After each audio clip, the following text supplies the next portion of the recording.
Good morning. It's so good to see all of you here today.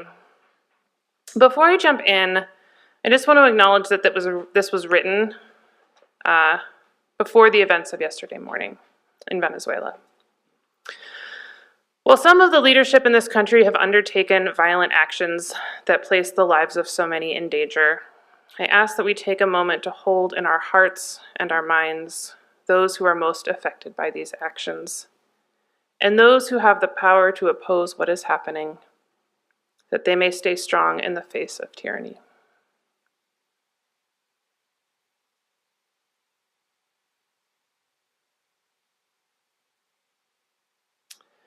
The theme for this month's services is practicing resistance. As we enter a new year, many of us may be committing to New Year's resolutions. So often this time of year we hear the slogan, "New Year, New You." My invitation this morning is to resist the idea of having to become someone else. And instead, I offer you the slogan, "New Year, True You." How many of us have ever felt like we were too much or not enough? Have you ever felt like part of who you are isn't welcome? Our culture gives us a lot of ideas of who we are supposed to be, and also who we are not supposed to be. It is hard to escape the messages targeted to keep us insecure and spending money. We need the newest gadget. We need to follow the newest diet trends. We need to do the thing that makes us fit in better. My sermon title today, Existence as Resistance, and my thesis is that we can resist the pressures of society, especially those meant to quiet and erase us, by being exactly who we are.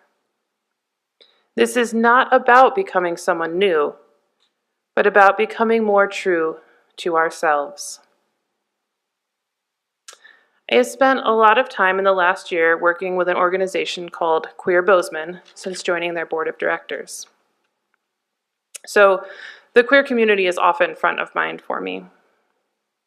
The climate in our country right now is one that is becoming increasingly difficult for LGBTQ people, especially for trans people.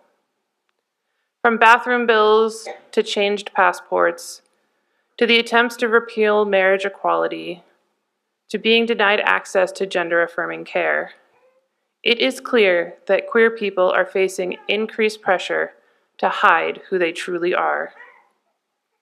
And yet, there is more diverse queer visibility in the media than there ever has been. Just the other day, I was talking to my housemate about two very popular shows that had their season finales in the same week, both having episodes where characters came out as queer. The conversation was about how these stories were each handled. I had to pause and appreciate that we were having that conversation. I came of age when Ellen joked about getting a toaster oven for signing up as lesbian, and it was scandalous. Now, here I was standing in my kitchen washing dishes, discussing the nuances of two different coming out stories aired on TV in the same week. This is what resistance can look like. Existing in the media and existing in our day-to-day lives. In an interview with trans woman, actor and activist Hunter Schafer, she said, "It takes a little bit of bravery to step out, to okay, I don't look like anybody else around here. I am making the conscious decision to present myself the way I want to today." And what I want to say is that this idea is simple.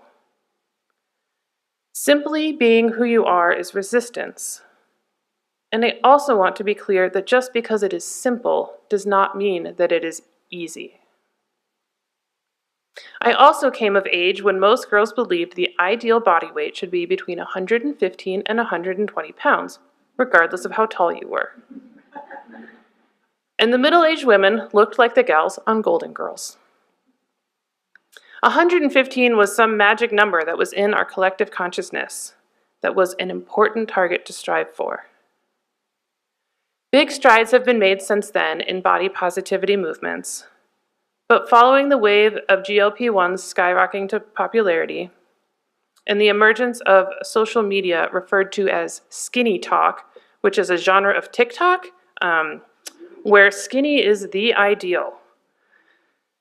The ideal is that a woman needs to shrink herself. That idea is going into overdrive. And many of our middle-aged women stars are striving to look younger and younger. I am not someone who does yoga regularly, but I've gone through phases on and off over the years, and I follow a yoga teacher online named Jessamine Stanley. According to her Wikipedia page, Stanley first tried yoga as a teenager and disliked the experience. She returned to yoga in her 20s as a way of dealing with depression and found that she enjoyed the practice and it challenged her in ways she found helpful.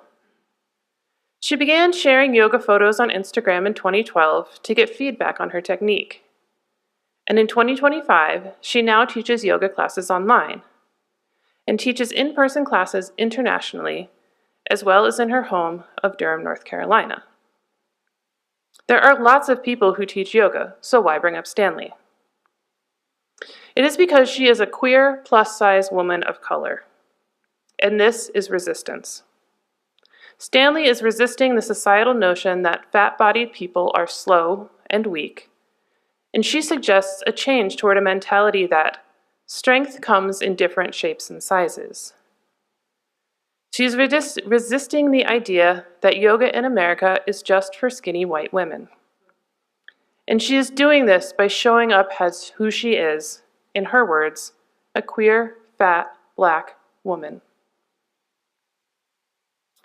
As for our golden girls, the aging starlets of 2025 are fighting a battle against time, with their lifts and tucks and fillers and Botox and hair extensions. So much so that it was headline news when Pamela Anderson of Baywatch fame showed up at Paris Fashion Week without any makeup on. In an interview with InStyle magazine, Anderson said, "Going barefaced was the beginning of me letting go of the image I had always had of myself. What is this cartoon character I'd created? I don't have to be cool anymore. I can just be me. It's very freeing to be comfortable in your own skin." For those of you who have been in Bozeman for any length of time, you know that recreating in the great outdoors is a huge part of living in this mountain town. The outdoors is a place for everybody, but often we don't see much diversity in who is represented in wilderness activity. However, there is a local organization called the Inclusive Outdoor Project, or IOP. Their mission is, "This space is created with you in mind, for and by adaptive LGBTQIA2S+, and BIPOC communities in the mountains." IOP builds community through potlucks, mountain biking, foraging, cross-country and downhill skiing, monthly inclusive climbing nights, and other seasonal outdoor activities. They also put on ice climbing clinics and avalanche education courses specifically designed for people with physical disabilities. IOP has also partnered with the Rut Mountain Runs to assure that 100 spots at the Rut Run are designated for folks who come from historically marginalized groups, including adaptive, BIPOC, and queer athlete communities. All of these are examples of people existing, and in that existence, resisting cultural narratives that tell them who they should be and what they should and shouldn't do. It is as simple as doing yoga, not wearing makeup, playing in the beautiful nature that we are surrounded by. These things are really quite ordinary, but in these examples, they are also quite extraordinary. What makes it extraordinary is not the behavior or the identity itself. It is the fact that there are people who don't want it to exist. Being takes bravery. I'm going to say that again. Being takes bravery. It is not always easy to show up as our true selves, especially when we have been told that there is something wrong with who we are. Yet we have always been here. Gay people, trans people, fat people, disabled people, old people, black people, brown people, outgoing people, introverts, weirdos, sensitive, gentle, angry people. We have always been here and we always will be.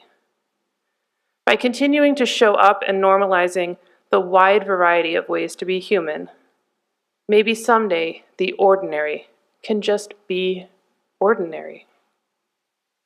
So my challenge to you in 2026 is, how can you find ways to resist the messages that you shouldn't be who you are by being truly and beautifully yourself?